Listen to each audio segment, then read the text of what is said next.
শিশির অধিকারী এবং কাঁথি পুরসভার চেয়ারম্যান সুবল মান্না একই মঞ্চে গতকাল তাদের দেখা যায়, শিশির অধিকারী এবং সুবল মান্নাকে। এবং সেখানে সুবল মান্না শিশির অধিকারীকে রাজনৈতিক গুরু বলেন, পায়ে হাত দিয়ে প্রণাম করেন। ওই দেখুন,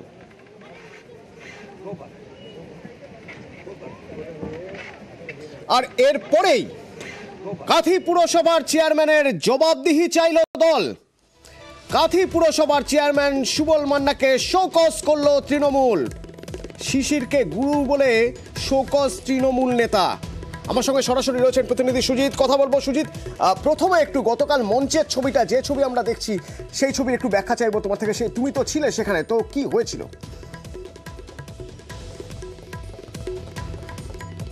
কাঁথির একটি ইংলিশ মাধ্যম মানে ইংরেজি মাধ্যম যে স্কুল, তার বাৎসরিক অনুষ্ঠান ছিল। সেই অনুষ্ঠানে দুজনেই আমন্ত্রিত ছিলেন। কারা দুজন?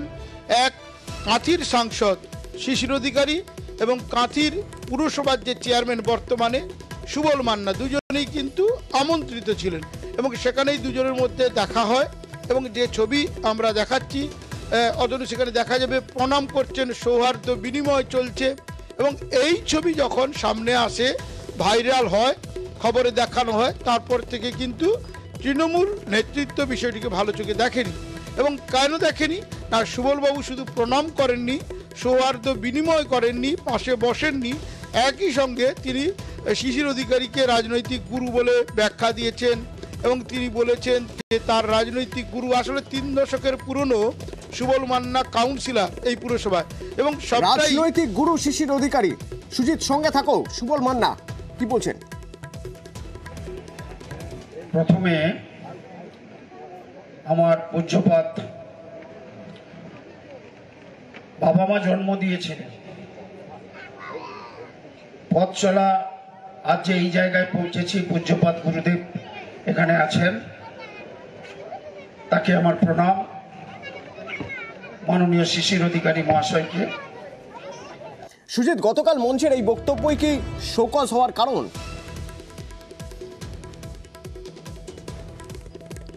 একেবারে, এবং সেটা রাগঢাক করেনি তৃণমূল নেতৃত্ব। কাঁথি সাংগঠনিক জেলার যিনি সভাপতি বর্তমানে পীযূষ পণ্ডা, তিনি জানিয়ে দিচ্ছেন, কারণ ইতিমধ্যেই তার কাছে নানা নালিশ যায়।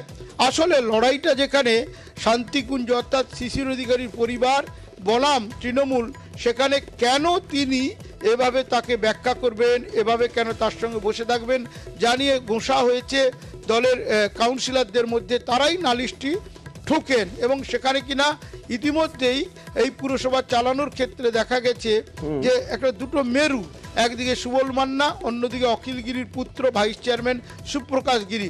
এর ফলে কিন্তু যে পরিস্থিতি তৈরি হয়েছে, সেই পরিস্থিতি কিন্তু তৃণমূল নেতৃত্ব সামাল দেওয়ার চেষ্টা করছে। কারণ লোকসভা ভোট, কারণ ডিসেম্বরের আর কটা মাস, এবং তার আগে এইভাবে যদি নিজেদের মধ্যেই একটা দ্বন্দ্ব থাকে, তার মধ্যে কেউ একজন শিশির অধিকারীকে আবার রাজনৈতিক গুরু বলছেন, কিছুটা অস্বস্তি তো হবে। সুতরাং সেক্ষেত্রে জবাব চাওয়া হচ্ছে তার কাছে জবাব চাওয়া হবে, তিনি কেন ওরকম কথা বললেন, শোকজ করা হচ্ছে তাকে।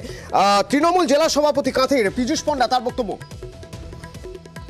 বয়স্ক মানুষের পায়ে প্রণাম করাটা আমাদের দেশের কালচার, আমাদের সংস্কৃতির কালচার, সেটা নিয়ে আমাদের কথা না। যার রাজনৈতিক কোলে লালিত পালিত হয়ে এই পরিবার এত বড় হয়েছে, সেই পরিবারের সঙ্গে একসঙ্গে মঞ্চ শেয়ার করাটা তৃণমূল কংগ্রেসের কর্মীদের ভাবাবেগে আঘাত দেওয়া। সুবলবাবু যতদিন থেকে পৌরসভা পরিচালনা করছেন, তিনি ঠিকঠাক পালন করছেন না। প্রত্যেকটি কাউন্সিলর তার বিরুদ্ধে চলে গেছেন। আমি শোকজ করেছি, তার যথাযথ উত্তর যদি তিনি 24 ঘন্টার মধ্যে না দেন, দল তার বিরুদ্ধে ব্যবস্থা নিতে বাধ্য হবে। আর দল জবাবদিহি চাওয়ার পর সুবল মান্না কি বলছেন, আমরা যোগাযোগ করেছিলাম সুবল মান্নার সঙ্গে টেলিফোনে। তিনি আমাদের ফোনে কি জানিয়েছেন শুনুন। উনি আমার থেকে অনেক পূজ্যপাত, তিনি তার জায়গায় আছেন, আমি আমার জায়গায় গেছি, স্কুলে দেখা হয়েছে, আমি আমার মতো করে প্রণাম করেছি। কোনো বক্তব্য তার সম্বন্ধে নেই। স্কুলে গেছি, স্কুলের মতো করে, আবার তিনি তার জায়গায় চলে গেছেন, আমি তারপরে বক্তব্য রেখেছি, আমি আমার জায়গায় চলে এসেছি। আমি এখানে কোনো দল মত নির্বিশেষে কিছু না। অভিভাবক কেউ যদি যায়, আমার উচিত তাকে প্রণাম করা, তাকে নম্রতা জানানো। অন্য কোনো কথা হয়নি, কোনো রকম কোনো কথা হয়নি। আমি চেয়ারম্যান, তিনি এমপি, এসব কোনো কথা হয়নি। শিশির অধিকারী, যাকে গুরু বলে শোকজ খেলেন সুবল মান্না। তৃণমূল দল সুবল মান্নাকে শোকজ করলো। সেই শিশির অধিকারী, তার সঙ্গে আমরা যোগাযোগ করেছিলাম ফোনে। তিনি কি জানালেন নিউজ 18 বাংলাকে, শুনুন। কিছু না, আমরা তো বহু জায়গায় দেখে এসছি, দেখা হয়েছে বহুদিন পরে, প্রণাম করেছে, আর কি। আমার কোনো রিয়াকশনও নেই, আর কোনো অ্যাকশনও নেই।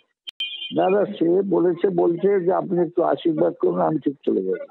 অন্তত এই সৌহার্দ্যটা থাকুক, এটা মনে করেন আপনি? হ্যাঁ, সে তো সবসময় থাকা উচিত, ভালো মন্দ সবকিছু নিয়ে চলতে। গঙ্গার জলই খাওয়া হচ্ছে, গঙ্গার জলেই হোটেলের রান্না।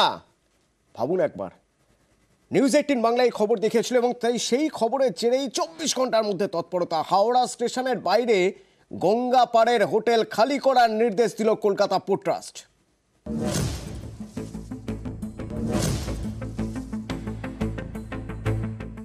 হাওড়া স্টেশনের পাশেই গঙ্গা। এই গঙ্গা পাড়েই রয়েছে একের পর এক খাবারের হোটেল। এই হোটেলগুলোতে ক্রেতাদের খেতে দেওয়া হয় গঙ্গার জল। নদীর দূষিত জলে রান্নাও হয়। বৃহস্পতিবার এই খবর দেখায় নিউজ 18 বাংলা।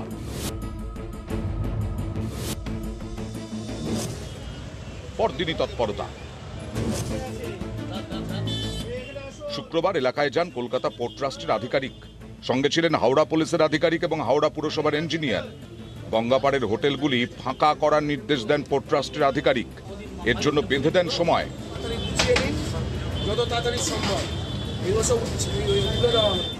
এই হোটেল নিয়ে আগেই জল গড়িয়েছিল আদালতে। এর প্রেক্ষিতে কয়েক মাস আগেই একটি নির্দেশ দেয় গ্রিন ট্রাইব্যুনাল। তাতে বলা হয় গঙ্গাপাড়ের বেআইনি হোটেল ভেঙে দিতে হবে। এদিন সেই নির্দেশিকা জারি করা হয়।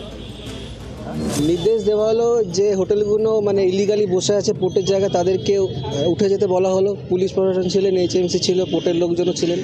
তারা সব ইলিগালি পোর্টের জায়গা বসে আছে, গঙ্গা পলিউশন করছে। তো আইনতভাবে যেটা করা দরকার সেটা আমরা করছি। অ্যাজ আর্লি অ্যাজ পসিবল এটাকে আমরা উচ্ছেদ করার চেষ্টা করছি। হাওড়ায় গঙ্গাপাড়ের এই হোটেলগুলি থেকে পাইপ গেছে গঙ্গায়। পাম্পের সাহায্যে তোলা হচ্ছে গঙ্গার জল। ভাটার সময় ড্রাম ড্রাম জল পৌঁছে যায় হোটেলে। হোটেলগুলোতে পুরসভার জলের সংযোগ নেই, তাই এভাবেই গঙ্গার জলে পরিশুদ্ধ না করেই তা দিয়ে রান্না হচ্ছে। গঙ্গার জল তোলার পর রাখা হয় বড় ড্রামে, তারপর সেই জলে মেশানো হয় ফিটকিরি, যাতে জলের ঘোলাটে ভাব কেটে যায়। নিউজ 18 বাংলার এই খবর দেখানোর পরেই শুরু তৎপরতা। কলকাতা পোর্ট ট্রাস্টের সঙ্গে এই অভিযানে ছিল হাওড়া সিটি পুলিশের গোলাবাড়ি থানা ও একাধিক IPS অফিসারেরা, পাশাপাশি ছিল হাওড়া জেলার প্রশাসনেরা। কবে এইভাবে হোটেলগুলিকে ভাঙা হয় তাই এখন দেখার। ক্যামেরা রাজু ভুইয়ার সঙ্গে দেবাশিস চক্রবর্তী, নিউজ 18 বাংলা, হাওড়া।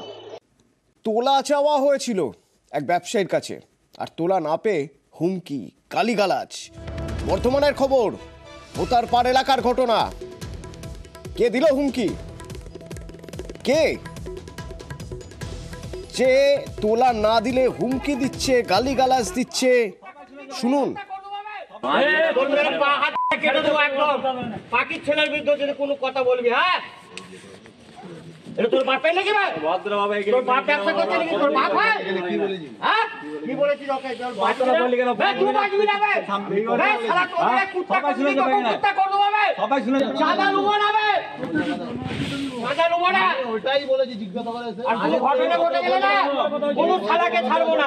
কারণ দেখুন, কারণ তিনি নেতা, তৃণমূল নেতা, অর্থাৎ রাজ্যের শাসক দলের নেতা। তিনি তো এরকম হুমকি দিতেই পারেন। নাকি জল ভাত? শরদিন্দু প্রতিনিধি আমার সঙ্গে রয়েছেন। শরদিন্দু, ওই তৃণমূল নেতা কে? কিসের হুমকি দিচ্ছেন? কেন হুমকি দিচ্ছেন? কি হয়েছিল? দেখো, বর্ধমান 1 ব্লকের ভোতারপাড় এলাকার তৃণমূল নেতা এই শেখ মালেক, সে নাকি আগামীকাল কম্বল বিতরণ করবেন দরিদ্রদের। আর সেই কম্বল বিতরণের নামেই তোলাবাজির অভিযোগ উঠছে। স্থানীয় এক ব্যবসায়ী শেখ আরজু একটি গোডাউন ভাড়া নিয়ে ব্যবসা করছিলেন, তার কাছে 100টি কম্বল দাবি করা হয়েছে। সেই কম্বল দিতে তার অর্থ দিতে তিনি অস্বীকার করেন এবং সেই জন্যই তার গোডাউনে গিয়ে এই রকম হুমকি, গালিগালাজ, প্রাণনাশের হুমকি থেকে কিচ্ছু বাদ রাখেনি। এখন ওই ব্যবসায়ীকে ঠেলে ফেলে দেওয়া, মারধর পর্যন্ত করা হয় বলে অভিযোগ। ওই ব্যবসায়ী বিষয়টি বর্ধমান থানায় লিখিতভাবে জানিয়েছেন। আর এই ঘটনাকে কেন্দ্র করেই এলাকায় কিন্তু উত্তেজনা দেখা দিয়েছে এবং এই যে ভিডিও তা ভাইরাল হয়ে গেছে, এখন লোকের হাতে হাতে ফিরছে। এখন এই ব্যবসায়ী বলছেন যে অনেকের কাছেই এভাবে তোলা চাওয়া হয়েছে, তারা মুখ বুজে তা মেনে নিয়েছেন, কিন্তু তিনি তা সহ্য করতে পারেননি, তাই তিনি বিষয়টি সামনে এনেছেন। যদিও এই ঘটনার পর কিন্তু শাসক দল কিন্তু যথেষ্টই অস্বস্তির মধ্যে পড়েছে, কারণ এই নেতাকে কিভাবে কতদিন ধরে সে এই কারবার চালাচ্ছে তা বিস্তারিতভাবে জানা হবে বলে জেলা নেতৃত্বের পক্ষ থেকে আমরা জানতে পেরেছি। অতনু, ধন্যবাদ শরদিন্দু। এবার দেখা যাক জেলা নেতৃত্ব কি করে, দল কি ব্যবস্থা নেয়। তৃণমূল নেতা শেখ মালিক যেহেতু নেতা, তিনি যা খুশি করতে পারেন, তিনি কম্বল বিতরণ করবেন আর সেই কম্বলের টাকা দিতে হবে ব্যবসায়ীকে, না দিলে এই হুমকি। শুনতে পাচ্ছেন, শুনুন মুখের ভাষা শুনুন।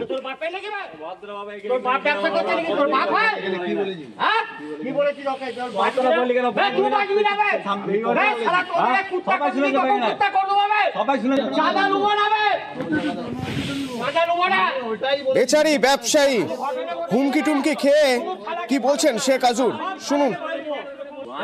আমাকে এখানে ওরা বলে যে এখানে তৃণমূল কংগ্রেসের কম্বল বিতরণ আছে, তো আমাকে 100 পিস কম্বলের দাম নাকি দিতে হবে। আমি ওদেরকে বলি যে দেখো এখানে যা যা বলার আছে, আমি যার কাছ থেকে গোডাউন ভাড়া নিয়েছি তুমি তার সঙ্গে কথা বলো। আমাকে মারধর করে, মারধরও করেছেন। তারপরে যদি সামনে ক্যামেরা ধরা হয়, বুম ধরা হয়, নিশ্চয়ই অস্বীকার করবেন। শোনা যাক কি বলছেন শেখ মালিক। ঘটনাটা পুরো মিথ্যা। যে ভিডিওটা ভাইরাল বলছেন ওটা কার গলা, কে, ওটা এখন প্রমাণ করাতে হবে, আমি নয়। তো ব্যবসাটা কীভাবে করছে বেআইনি নাকি, এই জন্য আমি ওদেরকে পাঠিয়েছিলাম যে ওখানে কি হচ্ছে। এটা পুরো সাজানো ঘটনা। সাজানো ঘটনা, উল্টে ব্যবসায়ীর উপর দোষ চাপাচ্ছেন।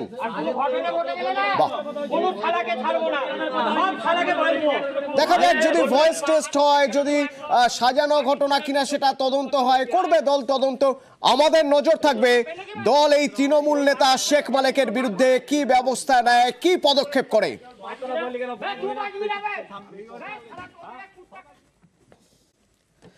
কুলপিতে বোমাবাজি ঘিরে উত্তেজনা। এক তৃণমূল কর্মীর বাড়িতে বোমাবাজির অভিযোগ। দুষ্কৃতীদের বিরুদ্ধে তৃণমূল কর্মীর বাড়ির চাল উড়ে গেল।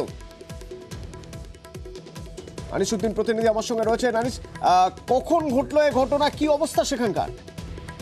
দেখো, তোমাকে জানিয়ে রাখি, গতকাল গভীর রাতেই কুলপির যে সামনেবর্তী এলাকা রয়েছে সেখানকার তৃণমূল কর্মী কুতুবুদ্দিন পাইকের বাড়ি লক্ষ্য করে গভীর রাতেই বোমাবাজি করে দুষ্কৃতীরা এবং এই ঘটনার জেরে রীতিমতো চাঞ্চল্য ছড়িয়ে পড়ে এবং যেটা পরিবার পক্ষ থেকে দাবি করা হয়েছে যে গতকাল গভীর রাতে যখন বাড়ির লোকজন ঘুমাচ্ছিল সেই সময় দুষ্কৃতীরা বাড়িতে লক্ষ্য করে বোমাবাজি করে এবং এই ঘটনায় বেশ কয়েকজন অসুস্থ হয়ে পড়েন বিকট শব্দে এবং যে বাড়ি রয়েছে সেই বাড়ির চাল উড়ে গেছে, এমনকি বেশ কিছু জায়গায় ভেঙে গেছে বলে কিন্তু দাবি করা হয়েছে।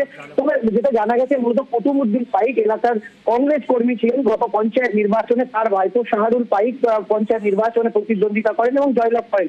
পরবর্তী সময় কংগ্রেস থেকে তারা তৃণমূল কংগ্রেসে যোগদান করেন এবং এরপরেই এই ঘটনা, অর্থাৎ গতকাল রাতে যে বোমাবাজির ঘটনা হয়েছে তার দুষ্কৃতীরা অন্ধকারে বোমাবাজি করে পালিয়ে গেছে এমনটা কিন্তু দাবি করা হয়েছে। পরবর্তী সময় কুলপি থানা পুলিশকে খবর দিলে ঘটনাস্থলে বিশাল পুলিশ বাহিনী যায়। অন্যদিকে পরিবারের পক্ষ থেকে যেটা দাবি করা হচ্ছে যে মূলত যে দুষ্কৃতীরা যারা এই বোমাবাজির ঘটনা ঘটিছে তারা কোন দল থেকে এসছে, অর্থাৎ তারা কি তৃণমূল কংগ্রেস থেকে, এই যে কুতুবুদ্দিন পাইক তৃণমূল একেবারে কংগ্রেস থেকে তৃণমূল কংগ্রেসে যোগ দেওয়া থেকে এই ঘটনা ঘটেছে নাকি পুরনো কোনো শত্রুতা থেকে এই বোমাবাজির ঘটনা ঘটেছে, তা নিয়ে কিন্তু তদন্ত শুরু করেছে কুলপি থানার পুলিশ।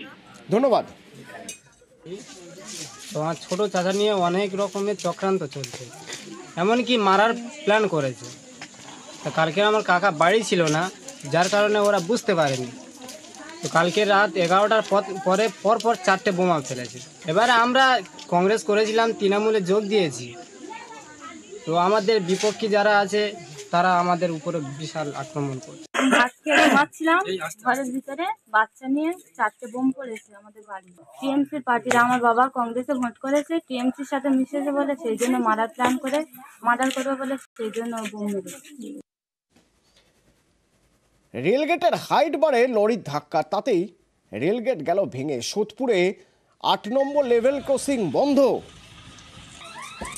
এবার রেলগেট বন্ধ, যাত্রীদের অবস্থা ভাবুন একবার। সুবীর প্রতিনিধি আমার সঙ্গে রয়েছেন। সুবীর, কি অবস্থা ওখানে? দেখো, সকাল থেকেই কিন্তু যানজটে শিকার হয় সোদপুর 8 নম্বর রেলগেট চত্বর, এবং রাত্রিবেলা অর্থাৎ মধ্যরাতে এই গেট ভেঙে যাওয়ার ফলে কিন্তু চরম বিপাকে পড়ে যারা নিত্যযাত্রী রয়েছেন, কারণ এখান থেকে হাজার হাজার মানুষ কিন্তু এখান থেকে যাতায়াত করেন। পাশাপাশি তোমাকে জানিয়ে রাখি, রেলের দপ্তরে যারা আধিকারিক রয়েছেন তারা কিন্তু যুদ্ধকালীন তৎপরতায় কাজ শুরু করেছেন, এবং প্রায় কাজ শেষের মুহূর্তে তারা যেটা তাদের সাথে আমার যে কথা বলে যেটা জানতে পেরেছি, আর 10 থেকে 15 মিনিট এবং তারপরে কিন্তু কাজ শেষ হবে এবং পুনরায় আবার নতুন করে রেলগেট চালু হবে, এবং নিত্যযাত্রী যারা রয়েছেন তারা কিন্তু পারাপার করতে পারবেন লেভেল ক্রসিং, এমনটাই জানতে পারছি আমরা রেল আধিকারিক সূত্রে। ধন্যবাদ।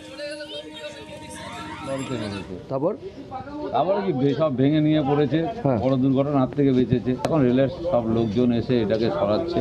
আচ্ছা, গেট কি বন্ধ আছে এখন? গেট বন্ধ আছে। মানুষের তো অসুবিধা হচ্ছে তো কোনো গাড়ি তো যেতে পারছে না।